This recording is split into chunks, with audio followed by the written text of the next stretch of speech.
नमस्कार। घर से पढ़ाओ अभियान के तहत आज प्रस्तुत है आलोक धनवा का साहित्यिक परिचय। जीवन परिचय। समकालीन हिंदी साहित्य के प्रमुख कवियों में से एक माने जाने वाले कवि श्री आलोक धनवा का जन्म सन 1948 ईस्वी में बिहार राज्य के मुंगेर जिले में हुआ। 7वें-8वें दशक में इन्होंने बहुत छोटी अवस्था में अपनी गिनी चुनी कविताओं के माध्यम से अपार लोकप्रियता अर्जित की।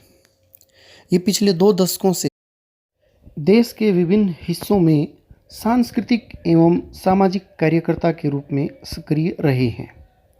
इन्होंने जमशेदपुर में अध्ययन मंडलियों का संचालन किया और रंगकर्म तथा साहित्य पर कई राष्ट्रीय संस्थानों एवं विश्वविद्यालयों में अतिथि व्याख्याता के रूप में भागीदारी की। सन 1972 में इनकी पहली कविता प्रकाशित हुई। तब से लेकर अब तक ये निरंतर हिंदी साहित्य की श्रीवृद्धि करने में लगे हुए हैं। रचनाएं। इनकी पहली कविता जनता का आदमी 1972 ईस्वी में प्रकाशित हुई। इसके बाद भागी हुई लड़कियां तथा ब्रूनो की बेटियां से इन्हें प्रसिद्धि प्राप्त हुई। जनता का आदमी, गोली दागो पोस्टर, कपड़े के जूते इनकी प्रसिद्ध कविताएं हैं। इनका काव्य संग्रह है दुनिया रोज़ बनती है, जो कि 1998 में प्रकाशित हुआ।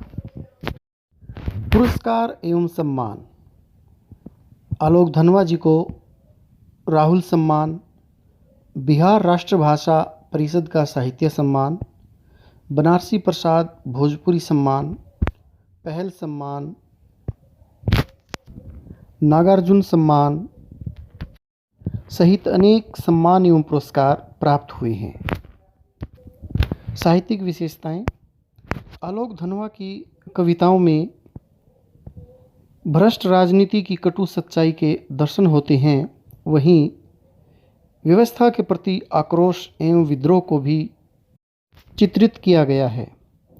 अपनी कविताओं में सामाजिक सरोकारों का खुला प्रदर्शन किया है।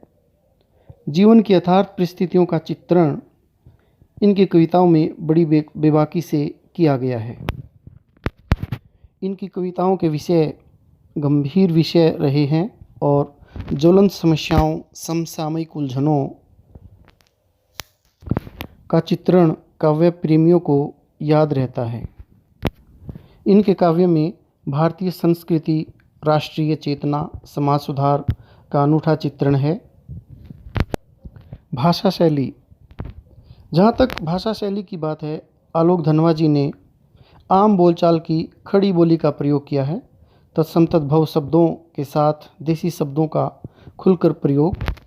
इनकी पदावली कोमलकांत संगीत प्रधान है।